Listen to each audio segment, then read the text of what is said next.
Magandang araw sa iyo, kakwentuhang kakaiba. Bago tayo magsimula, baka pwede akong humingi ng maliit na pabor. Para ma-improve natin ang ating channel at page, baka pwede mong i-click ang subscribe or follow button. At maaari mo bang i-like ang video na ito? Okay na? Salamat, pagpalain ka sana ng Panginoon. Simulan na natin.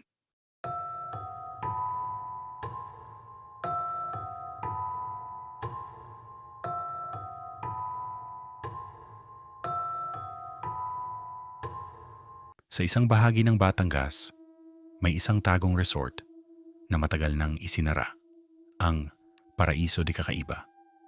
Dati itong dinarayo ng mga turista dahil sa malinaw nitong tubig at tahimik at payapa na kapaligiran. Pero sa likod ng ganda nito, may nakatagong kwento na bihirang ikwento ng mga taga roon. Kwento ng matatanda, isang pamilya ang nagmamay-ari ng resort. Masaya at maayos ang takbo ng negosyo hanggang sa isang gabi sa kasagsagan ng malakas na bagyo. Nawala ng kuryente ang buong lugar at kinabukasan natagpuan ang buong pamilya na wala ng buhay sa kanilang sariling villa. Walang sugat, walang palatandaan ng pakikipaglaban. Parang natulog lang sila pero hindi na nagising. Mula noon isinara na ang resort. Isang grupo ng magkakaibigan, sina Marcy, Lizzie, Jenna at Paulo, ang nagpasya na tuklasin ang Paraiso de Cacaiba para sa isang vlog. Hindi sila naniniwala sa mga kwento ng multo o kababalaghan. Para sa kanila, isa lang itong abandoned place na perfect para sa content. Pagdating nila, kapansin-pansin ang katahimikan. Walang alon na humahampas. Walang ibong umaawit. Parang may mali. Ang creepy, bulong ni Jenna.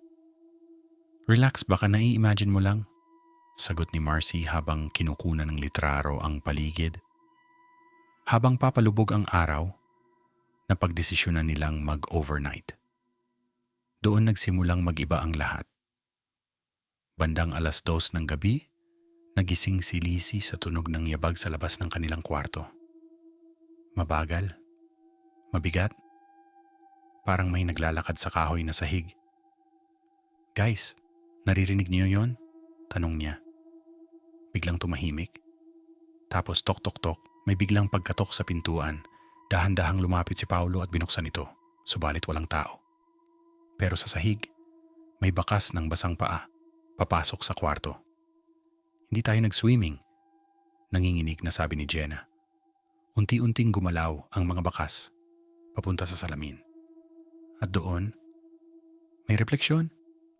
Isang babaeng nakatayo sa likod nila, pero paglingon nila, wala. Nagkagulo na ang grupo. Sinubukan nilang umalis, pero ayaw mag-start ng sasakyan nila. Nawalan din ng signal latar ang kanilang mga cellphone. Habang papalalim ang gabi, nagsimulang nilang marinig ang mga bulong. Sumama, kayo? Dito, na lang? Sa bawat kwarto na nadaanan nila, may aninong nakatayo sa sulok. Hindi gumagalaw, nakatingin lang. Hanggang sa marating nila ang lumang villa ng pamilya na dating nagmamay-ari ng resort. Biglang bumukas ang pinto. Sa loob, nakita nila ang isang hapagkainan. Kumpleto ang plato. May pagkain. Parang may naghihintay.